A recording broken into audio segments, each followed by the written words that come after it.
வணக்கம், நான் ஜெஃப்னா மேரி. வாங்க வீடியோக்குள்ளே போகலாம். கரை பிரியாணி செய்ய போகிறோம். அதுக்கு வெங்காயம் எடுத்திருக்கிறேன். வெங்காயத்தை பொரிச்சு எடுக்கணும். கேரட் எடுத்திருக்கிறேன். லீஸ்ட், கத்தியவரை, கோவா, போஞ்சிக்காய் இவ்வளோத்தையும் மெல்லிசா வதக்கி எடுக்கணும். இஞ்சி பூண்டு பேஸ்ட் எடுத்திருக்கிறேன். பெருஞ்சீரகம், பட்டை, கருவா, கிராம்பு எடுத்திருக்கிறேன். இவ்வளோத்தையும் செய்வோம். அதுக்கிடையில் ரைஸ் எடுத்து போட்டுட்டேன். பேப்பம் உப்பும் போட்டு அவிய வச்சிருக்கிறேன். நான் மஞ்சள் தூள் எதுக்குமே போடையில, அதுக்குள்ளதான் போட போறேன். அப்ப ரைஸ் எடுத்து இப்படி வச்சிருக்கிறேன். 3/4 ரைஸ் வேற பிரட்டினதுக்குள்ள பிரியாணிக்கு போட்டு பிரட்ட போறேன். மிளகரை பிரியாணிக்கு போட்டு பிரட்ட போறேன். வாங்க செய்முறையை பார்ப்போம். வெங்காயம் வதக்குறதுக்கு எண்ணெய் விடுவோம். எனக்கு எண்ணெயும் விட தேவையில்லை. கொஞ்சமா விட்டு வெங்காயம் வதக்கினா சரி. வெங்காயத்தை நாங்கள் பொரிச்சு நல்லா எடுத்துட்டு வெந்து பிரியாணி செஞ்ச அப்புறம் தூவி விட்டா நல்லா இருக்கும். ஒரு வெங்காயம் போட்டு பார்த்தோன்னா நல்லா கொதிச்சிட்டுது. இப்போ வெங்காயத்தை போடுவோம். வதங்குது. வெங்காயம் வதங்குற நேரத்துக்கு நாங்கள் ஒரு குறுக்கன் எடுத்து அதில் ஒரு சம்பல் மாதிரி ஒரு சலாட் மாதிரி செய்வோம். வாங்க அதை பார்ப்போம். எடுத்து வெட்டி வச்சிருக்கிறேன். தக்காளி பழம் பாதி எடுத்து வெட்டி வச்சிருக்கிறேன். வெங்காயம் எதுவுமே போட தேவையில்லை. இதுக்குள்ள உப்பும் போட்டு தயிரும் விட்டோம்டா ஓகே. ஏனெண்டா வெங்காயம் எல்லாம் போட்டா சின்னாக்கள் சாப்பிடான்னு தானே. இது இப்படி போட்டா சின்னாக்களும் சாப்பிடுவீங்க, நல்லா இருக்கும். இதுக்கு உப்பு போடுவோம். இந்த ஜோக்கர் தான் எடுத்து நான் இந்த ஜோக்கர் நல்ல ஜோக்கர் நம்ம இதான் எடுத்து நான் போடுவோம்.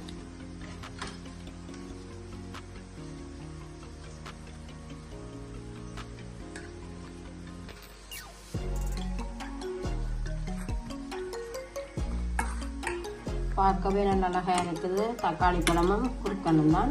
இது நல்ல டேஸ்டாக இருக்கும். ஒரு தயிர் ஃபுல்லாக போட்டேன்னா உப்பும் போட்டேன்னா இவ்வளவுமே காணும். பிரியாணியோட வச்சு சாப்பிட நல்லா இருக்கும். நீங்களும் செஞ்சு பாருங்க. வெங்காயம் வதங்கினா பார்ப்போம். பார்க்கும் வெங்காயம் வதங்கிறது நல்ல பொன்னுரமாக வெங்காயம் நல்லா வதங்கணும். வெங்காயம் நல்ல பொன்னுரமாக வருது. இன்னும் கொஞ்சம் நேரம் முட்டோம்னா சரி. இன்னும் கொஞ்சம் பொன்னுரமாக வருது. வெங்காயம் பொரிச்சு எடுத்தாச்சு. அப்போ மெட்டதை செய்வோம். பாங்கோ வதக்குறதுக்கு நான் நல்லெண்ணெய் தான் போடுறேன். நல்லெண்ணெய் தானே. நல்லெண்ணெய் விட்டு வதக்குவோம். ஏலக்காய், கிராம்பு போடுவோம். பெருஞ்சீரகம் போடுவோம். வெங்கடா விட்டு மிளத்திட பிடிங்கிற ரம்பையில் நம்ம வதக்கி விடுவோம். கத்தியா வேற போடுவோம். மெல்லிசா வதங்கி வந்துட்டுது. இப்போ கேரட்டையும் போடுவோம். போந்தியும் போடுவோம். மிளகரை எல்லாமே ஒரு 3/4 வதங்கி வேற வரும்.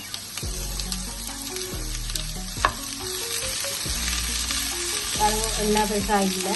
நல்லெண்ணெய் முட்டுனா என்னால் எண்ணெயும் இல்லை பெருசாக பாருங்க. ஓரளவு எண்ணெயிலேயே வதக்கணும். அதில் எண்ணெயும் கூட அதுதானே போடுவோம். கோவாவையும் போடுவோம். இதோட ஒரு தக்காளி எடுத்து வெட்டி வச்சுக்கிறேன். தக்காளியும் போட்டால் நல்லா இருக்கும். ஒரு சுவை வரும். அதனால தக்காளியும் போடுவேன். இந்த வெட்டி வச்சு காட்டுறதுக்கு மறந்துட்டு தக்காளியும் போட்டால் நல்லா இருக்கும். அந்த தக்காளி இது எல்லாமே அந்த சேர நல்லா இருக்கும். நம்ம தாங்க உப்பு போடுவோம். இதோட இஞ்சி பூண்டு பேஸ்ட் போடுவோம்.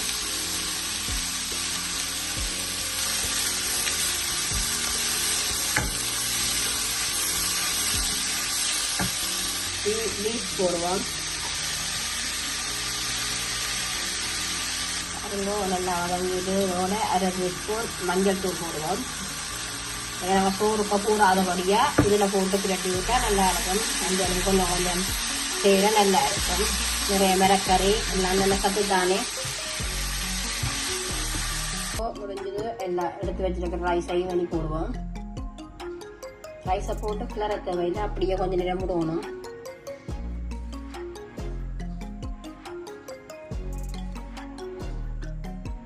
ரைஸ் போட்டாச்சு. இப்படி மேலாக லைட்டாக கிளறி விட்டால் சரி. ஃபுல்லாக கிளறணும். மண்டியில் சோறு நல்லா உருவியாக இருக்கும்போது வந்து கிளறணும். பாருங்க, பார்க்கவே நல்லா இருக்கு.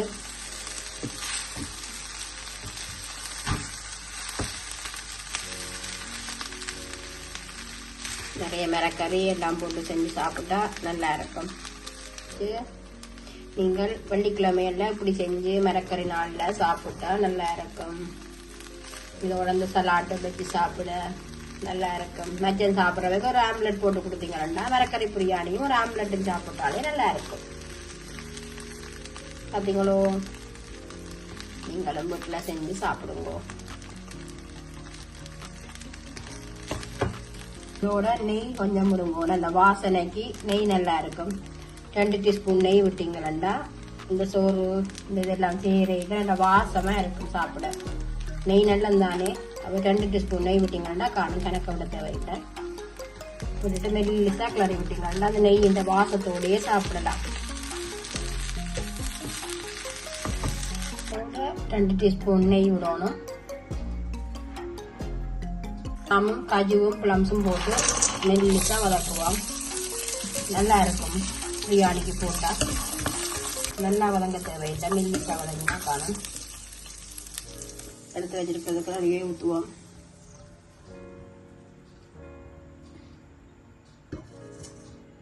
இதோட அங்கே ஏற்கனவே கொதிக்க வச்சிருக்கிற வெங்காயத்தையும் போடுவோம். எல்லாம் செய்யற நல்ல டேஸ்டா இருக்கும். வெள்ளமாக கிளறுவோம்.